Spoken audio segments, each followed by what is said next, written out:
Mondial Audio, les podcasts du Mondial de la mobilité.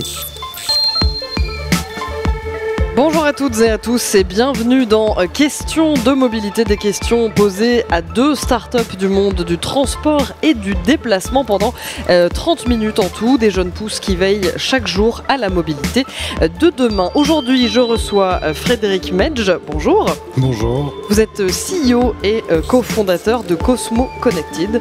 Tout à fait. Bienvenue et je reçois également Stéphane Arnoux. Bonjour. Bonjour. Vous êtes CEO et cofondateur également, mais de Toukango by Innov+. Bienvenue à vous, messieurs. Merci. Alors maintenant que tout le monde s'est présenté, on peut y aller. Alors, Cosmo Connected, qu'est-ce que c'est ? C'est un feu connecté né en 2015. Est-ce que vous pouvez nous en dire un petit peu plus, Frédéric Medj ? Oui, tout à fait. C'est un feu de freinage qui détecte la décélération et qui la signale avec un feu lumineux, ce qui permet de rendre les motards visibles dans le trafic, y compris quand ils ne freinent pas avec le frein de la moto, parce que c'est une particularité des motards, ils ont tendance à décélérer et pas à freiner avec le frein de la moto, et donc dans ce cas-là, le feu stop de la moto ne s'allume pas, et ils ne sont pas visibles des automobilistes alors qu'ils perdent beaucoup de vitesse. Ça, c'est la première utilité. La deuxième utilité à l'intérieur de cet accessoire, vous avez un gyromètre qui détecte la position du motard sur la moto, qui est couplé à un algorithme qui interprète vitesse et géolocalisation, et qui peut détecter une éventuelle chute du motard. Alors, c'est particulièrement utile lorsque vous êtes dans des zones un peu reculées ou en province ou sur des routes de campagne, car en cas d'accident, nous on vous contacte directement, enfin l'assistance qui gère cette partie pour notre produit, vérifie que vous allez bien, et dans le cas où vous n'êtes pas en mesure de répondre et que le degré de risque pour nous est avéré, en clair vous êtes tombé à une vitesse importante, on voit que vous ne bougez plus et vous ne pouvez pas répondre, on vous envoie les secours sur les lieux de l'accident grâce à la géolocalisation. Donc ça, c'est le produit moto. D'où la promesse que vous mettez en avant de dire que ça sauve la vie des motards. Oui, ça sauve la vie à deux points de vue. Déjà en vous rendant visible quand vous perdez une forte vitesse, en vous rendant visible au sein du trafic à la même hauteur que le troisième feu stop des voitures. Or aujourd'hui, on sait bien qu'il y a de plus en plus de voitures type SUV ou autres qui sont assez élevées et les feux de moto sont assez bas et en plus ne se déclenchent pas tout le temps. Donc au moins, ça permet de rendre visible le motard à la même hauteur que le troisième feu stop des voitures et au niveau du casque. Donc ça, c'est le premier point. Et puis après, c'est de l'assistance. Oui, ça sauve des vies. Si on est en mesure d'intervenir et d'envoyer les secours à un motard qui est tombé, qui est sous la route et non visible du trafic et qui pourra attendre des heures avant d'être secouru, ben oui, ça peut également lui sauver la vie. Et à quoi il ressemble ce feu ? Alors, c'est un accessoire qui se fixe à l'arrière du casque. Vous avez une base magnétique avec deux aimants qui se fixent avec un scotch 3M que vous fixez sur le casque. C'est normé à toutes les tailles de casques européennes, sauf certains casques de compétition pointus. Et vous y fixez donc ce petit accessoire qui incorpore une lumière et donc en forme ovale qui réagit donc à la décélération et qui s'allume dès que vous freinez. Il possède également un mode permanent avec une lumière diffuse qui est tout le temps allumée et qui s'intensifie quand vous freinez, particulièrement utile quand il pleut ou quand il y a du brouillard. Et puis vous pouvez déclencher aussi avec votre intercom un mode warning. Vous arrivez sur une zone de risque, il y a un accident, vous voulez signaler aux personnes derrière vous qu'il y a un risque. Vous passez en mode warning également et là du coup vous êtes ultra visible. Et combien ça coûte ? Alors le produit pour la moto vaut 119 € avec l'intégralité des services associés qui sont gratuits. Il n'y a pas de phénomène d'abonnement. Tous les services d'assistance, de SMS aux proches, de géolocalisation, de partage des trajets ou l'application mobile, l'intégralité des services sont gratuits. On a vraiment tenu à un produit capable de faire de la sécurité grand public pour un prix accessible, mais sans abonnement et sans engagement. Et comment vous est venue l'idée de mettre ça sur le casque pourquoi ne pas avoir, par exemple, fait un feu à rajouter sur le véhicule ? Pourquoi avoir mis ça sur le casque ? Comment vous avez pensé ? Alors, déjà, il y a la question de la hauteur. C'est la partie la plus visible au sein du trafic. Ça, c'est le premier point. C'est clair également qu'on le voit bien pour toute la population moto, les gilets jaunes, tout un tas de nouvelles façons de rendre visible le motard sont tentées, mais ne sont pas toutes appréciées par les motards. Là, il fallait faire un produit techno qui apporte un autre service. Et étant moi-même motard, c'est vrai qu'on a quand même, que ce soit en moto ou d'ailleurs même en vélo, puisqu'on sort un produit vélo, on a envie d'être vu et de se sentir plus en sécurité. Mais du coup, quelle relation vous avez par exemple avec les constructeurs, puisque finalement vous venez apporter un service que eux n'apportent pas. Vous disiez que les feux stop à l'arrière des motos par exemple ne s'allument pas dans toutes les circonstances et dans tous les moments de la conduite. Tout à fait, alors c'est un complément, d'ailleurs on travaille main dans la main avec pas mal de constructeurs qui nous épaulent aujourd'hui, à la fois pour la moto et pour le vélo, puisqu'il y a même certains de nos produits qui vont être fournis directement avec des véhicules à l'état neuf. C'est un complément. Aujourd'hui, il n'est pas possible de faire des feux de voiture qui se déclenchent de cette façon-là parce que le législateur va moins vite que la technologie et donc du coup aujourd'hui ça n'est pas permis. Il n'est permis de faire un feu stop que lorsque vous êtes raccordé organiquement au frein de la voiture. Sans doute dans le futur il y aura d'autres technologies et d'autres possibilités, mais à ce jour c'est un complément idéal qui permet effectivement de rajouter une visibilité à un moment où réellement il y a un danger parce qu'on perd de la vitesse. Qu'est-ce que vous entendez par le législateur ? Il y a des règles, tout est très encadré dans le monde des 4 roues et des 2 roues. Aujourd'hui, pour faire une lumière rouge, il faut une autorisation, sinon c'est des lumières oranges, des lumières vertes. Et quand vous faites un feu dit feu stop, normalement, il doit être raccordé d'un point de vue filaire au frein physique du véhicule. Avec toutes les technologies, les voitures électriques, les scooters et toutes ces nouvelles technologies en termes d'accéléromètre et de gyromètre, à terme, sans doute, il y aura des modifications dans les lois. Ça prend toujours un peu de temps de modifier les lois. Et j'ai ouï dire que vous lanciez pour ce mondial et même quelques jours après, là, dans les environs, dans ce moment, vous lancez ce que vous appelez le Cosmo Bike. Ouais. Est-ce que vous pouvez nous en dire un peu plus ? Alors là, c'est un produit effectivement destiné aux utilisateurs de 2 roues mais vélo. C'est un produit beaucoup plus petit, beaucoup plus léger, où on n'a pas de contraintes de certains types de matériaux parce qu'on va moins vite en vélo qu'en moto, même si on va toujours vite. Par contre, on est toujours en très forte insécurité, donc on a allégé un petit peu le produit pour qu'il ne soit pas lourd sur le casque et ne gêne pas le cycliste. Il a les mêmes technologies, vous rend visible quand vous perdez de la vitesse, il détecte des chutes et il peut prévenir vos proches en donnant votre géolocalisation si vous avez un incident. Et puis surtout, on a rajouté quelque chose qui n'était pas nécessaire pour la moto, on a rajouté un mode clignotant qui permet, avec une petite télécommande que vous placez sur votre guidon, de signaler que vous tournez à droite, vous tournez à gauche.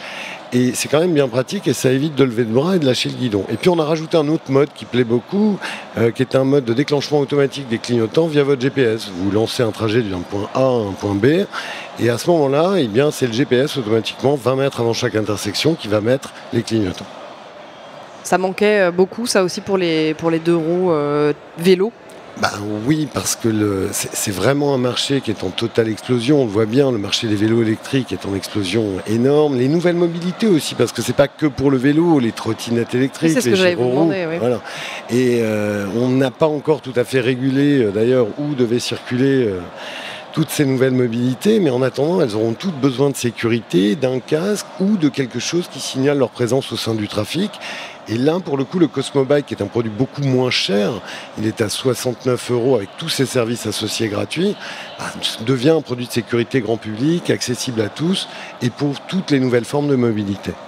Mais d'autant qu'en plus, avec ces nouveaux types de véhicules, on va dire, il n'y a pas vraiment de législation encore autour de ça. C'est-à-dire que déjà, ils ont du mal à savoir où se placer sur la chaussée, mais en plus, en termes de sécurité, pour eux, c'est quand même très... Tout à fait. Mais là, comme on est en train de travailler beaucoup avec des collectivités locales ou avec certaines administrations, clairement, on est en train de nous mettre en lien les uns et les autres, notamment avec certaines entreprises de trottinettes qui font fureur en ce moment dans Paris, pour justement trouver une solution avant que ce soit le cadre de loi qui pourrait être assez violent, on a vu ça en Angleterre, et qui pourrait interdire ou voire écarter certains types de mobilité parce qu'elles ne sont pas encadrées. Donc essayons d'être innovants et de cadrer assez vite. Et les pouvoirs publics réfléchissent là-dessus beaucoup en ce moment, parce que c'est écolo, c'est sympa, c'est électrique. mais il faut aussi que ça ne génère pas plus d'accidents que de raisons, quoi. Et vous disiez en début d'émission que vous proposez aussi un système d'alerte de secours. Alors comment ça marche ça? Est-ce que quand j'achète l'alerte le produit, quand je l'achète, donc j'ai une application à installer. Est-ce que je dois accepter de donner beaucoup de mes données? Comment ça marche? Non, très clairement, vous achetez le produit, vous devez télécharger bien sûr votre application mobile pour pouvoir piloter votre Cosmo, mais derrière, vous renseignez ainsi avec d'immatriculation et les données concernant votre véhicule et votre identité, ainsi que le nom des 3 proches que vous souhaitez voir prévenus en cas d'incident. À ce jour, c'est un assisteur qui fournit le service d'assistance pour la moto. Cet abonnement aujourd'hui, c'est nous qui le prenons en charge, donc on ne demande pas de renseignements personnels, on ne vous enferme pas dans un futur garantie d'abonnement qui sera prélevé et gratuit au début. On vous demande rien. On vous demande juste effectivement d'utiliser, vous ne partagez pas vos données à titre personnel. Bien évidemment, ça nous donne des données macro que nous, on peut analyser, mais vos données personnelles sont préservées, elles ne sont pas transmises à qui que ce soit. Et de toute manière, là aussi, il y a des lois pour ça. C'était le sous-texte un peu de ma question, vous l'avez décelé, je vous félicite. Moi, je voudrais qu'on parle maintenant un peu de sécurité sur la route. C'est vrai que les 2 roues souffrent particulièrement d'un problème de sécurité sur toutes nos routes. Le nombre de morts chez les 2 roues ne baisse pas du tout. Qu'est-ce qui manque aujourd'hui, d'après vous, pour qu'il y ait une sécurité complète pour les 2 roues sur la route? Alors, pour moi, il y a 2 axes, effectivement. D'abord, cet effet de visibilité auquel on essaye de pallier aujourd'hui, parce que c'est vrai qu'ils sont moins de 5% du trafic, mais ils représentent 50% des accidents graves. Ce qui est logique, puisqu'ils ne sont pas protégés, il n'y a pas de carrosserie autour, et donc que ce soit des cyclistes ou des motards, mais ils sont forcément plus exposés.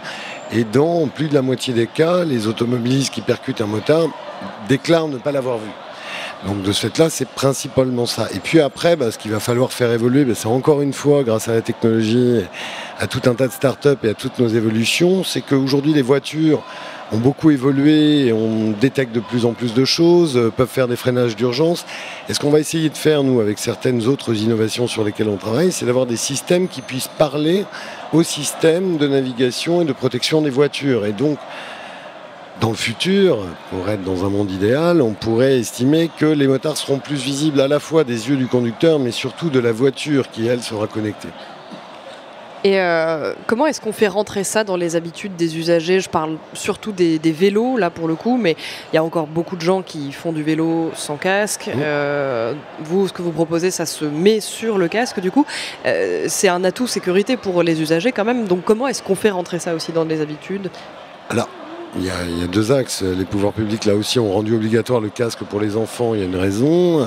Il y a des travaux en cours sur le fait de le rendre obligatoire pour les adultes, mais c'est même pas le fond du sujet. Aujourd'hui, les gens font du ski avec un casque. Ils ne le faisaient pas avant parce qu'ils ont compris que si tu tombes et que tu tapes ta tête par terre sur la piste, ça fait très mal. C'est pareil en vélo.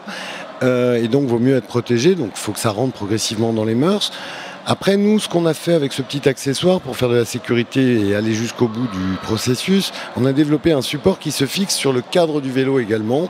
En clair, si vous n'êtes pas tout à fait sécuritaire à 100%, mais que vous voulez quand même être vu, vous pouvez fixer votre Cosmo sous la selle et ça indiquera aux gens que vous freinez, que vous tournez et ça vous portera assistance en cas de chute. Mais là encore, cette histoire des casques, il faut vraiment que ça rentre dans les habitudes parce que, déjà qu'on n'a pas de carrosserie, eh bien oui, quand il y a un accident, et puis il faudra régler aussi les problèmes de circulation. Aujourd'hui, un vélo mais ne le fait pas, à respecter les règles du code de la route, et on voit traverser les vélos à un feu rouge, sachant que c'est quand même déraisonnable de prendre autant de risques alors qu'on n'est pas protégé, quoi. Et le casque fait partie bien sûr, c'est une protection. Ça fait partie de l'équipement, finalement. Bien sûr. C'est de la carrosserie, mais c'est une petite carrosserie à rajouter. Et alors, du coup, qu'est-ce que ça vous apporte, vous, chez Cosmo Connected, de vous retrouver sur ce mondial de la mobilité? Là, aujourd'hui, sur ces récents salons, au départ, on avait surtout participé à des salons pro ou des salons presse. On est maintenant en lien avec des consommateurs finaux. Notre produit va bientôt être, pour le vélo, commercialisé à la fin du mois de novembre. Notre produit moto est commercialisé depuis peu. Ça nous met au contact d'utilisateurs finaux de nos produits, d'entendre, pour certains, un retour d'expérience lorsqu'ils ont déjà acheté le produit. Qu'est-ce qu'il faudrait améliorer, qu'est-ce qu'il faudrait rajouter. Et puis voilà, au final, on fait toujours tout ça pour développer son entreprise, réussir quelque chose. Et dans ce projet-là, ce qu'on aime bien et ce qui nous anime, moi et mon associé cofondateur, c'est qu'en plus, on a le sentiment d'œuvrer pour une communauté, de faire quelque chose de bien et pas seulement développer un business, quoi.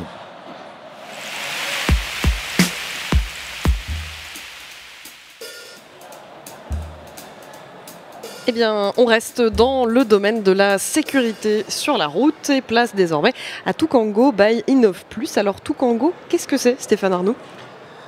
Alors, Toukango, c'est un petit boîtier qui aide le conducteur à rester vigilant au volant.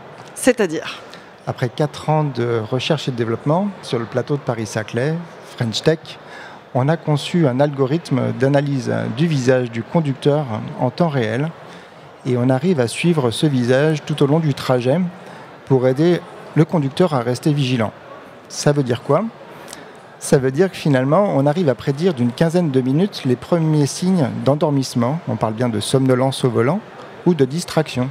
À chaque moment, son Toukango est près de soi et permet de garder le regard à la route et d'éviter l'accident fatal. Notamment celui qui est la 3e cause d'accident sur les routes de France, mais aussi mondiale. On parle de perte de vigilance, de somnolence ou de distraction, ça nous concerne tous. Donc Toukango détecte une perte de regard anormale, envoie une alerte auprès du chauffeur, sonore, visuel, et du coup vous imaginez facilement un petit boîtier GPS ou un petit boîtier Coyote.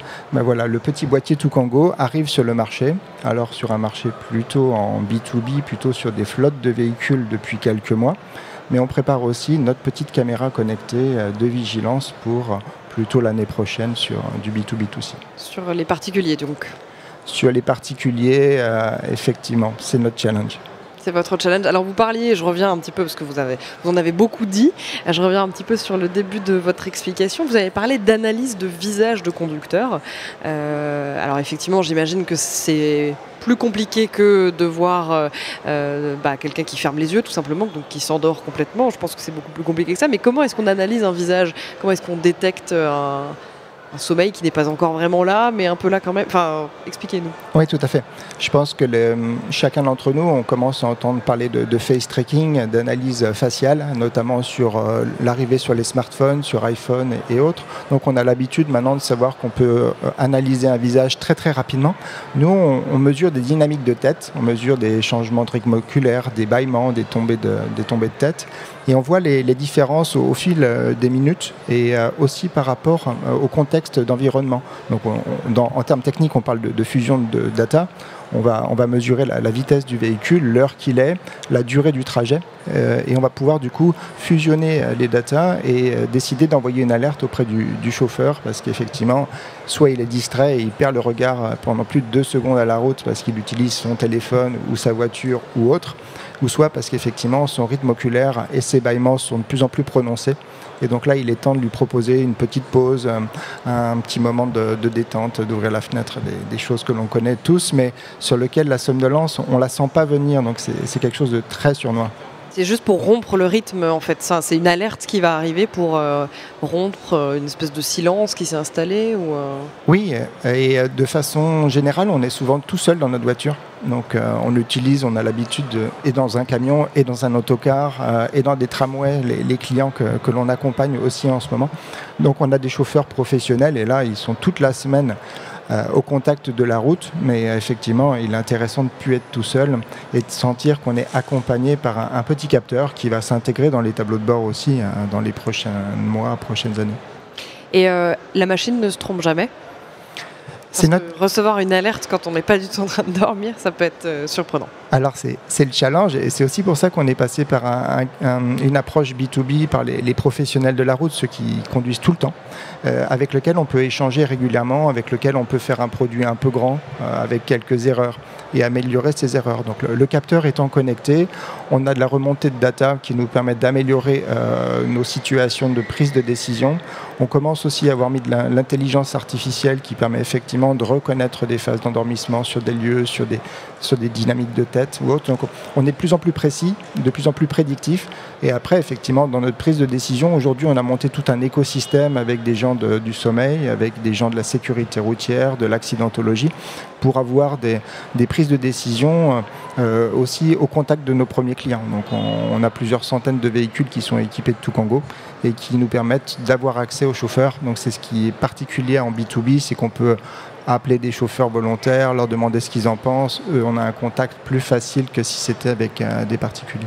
Alors j'ai bien précisé qu'on parlait de Tukango by Innov+. Moi j'aimerais savoir ce que c'est Innov+ en quelques mots. Oui, tout à fait. Quand il y a 4 ans on a voulu monter la start-up, c'était vraiment pour sauver des vies par de l'algorithme innovante. On n'avait pas encore le nom de la marque. Donc Tukango c'est le nom de la marque, Innov+ c'est le nom de la start-up. Aujourd'hui on est sur un virage sur lequel de plus en plus on va parler du produit. Donc on commence à amener ce passage Tukango by Innov+. Et est-ce que vous avez des chiffres vous dites que vous êtes donc en lien beaucoup avec les conducteurs qui testent le produit, qui vous font des retours. Est-ce que vous avez des chiffres sur le nombre de fois, par exemple, au cours d'un trajet où l'alarme peut se déclencher ? Oui, tout à fait. Est-ce qu'on doit être inquiet, du coup, de possible sommeil au volant ?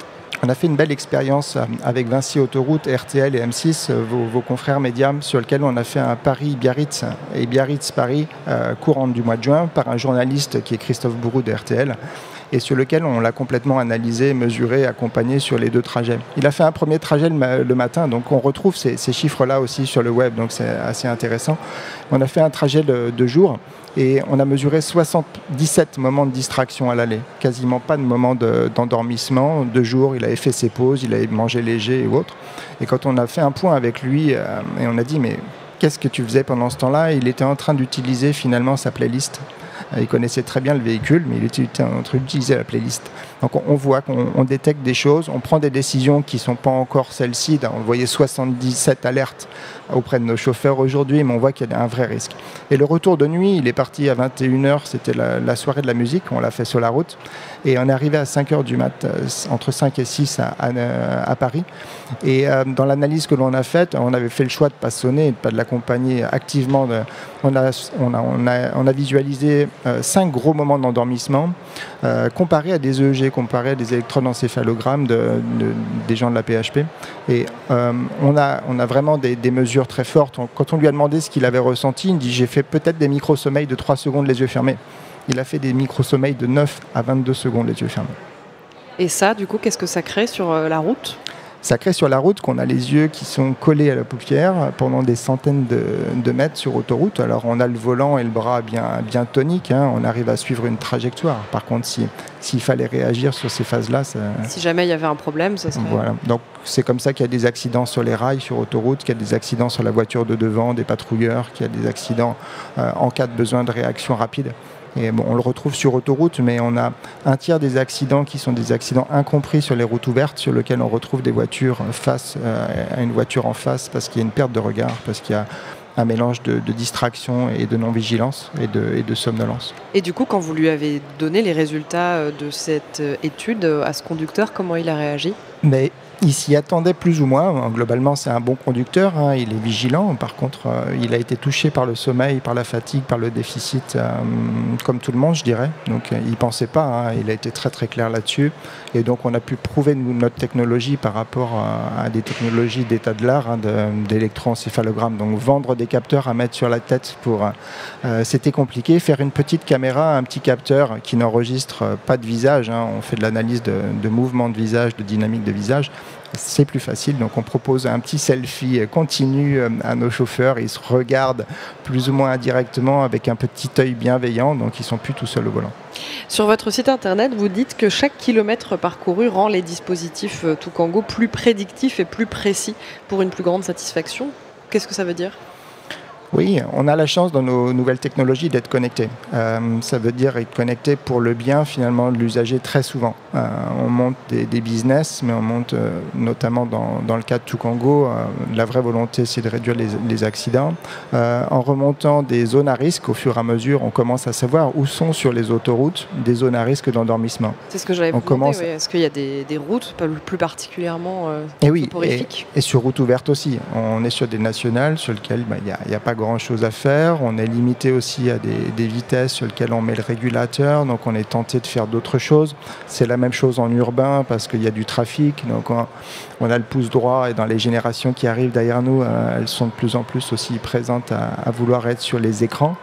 Donc voilà, c'est des problèmes qu'on essaye d'aborder, nous, simplement avec un petit capteur qui va rentrer dans les tableaux de bord. Aujourd'hui, on arrive en accessoire pour toucher très vite le marché, mais on a aussi des approches pour intégrer notre technologie dans les tableaux de bord du futur. Et alors l'idée, est-ce que ce serait par exemple de faire de la prévention pour pouvoir, par exemple, là, on peut dire que vous avez de plus en plus une expertise des routes, des différentes routes qui sont justement plus ou moins sujettes à l'endormissement, je ne sais pas si on peut dire ça, mais donc est-ce que le but c'est aussi après de faire de la prévention et de dire par exemple au conducteur, attention, vous rentrez dans une zone à risque, faites une pause maintenant plutôt que de la faire après, enfin voilà, je sais pas. Complètement. On travaille en équipe. En start-up, on ne fait rien tout seul. Donc, on construit une équipe, mais on construit un écosystème.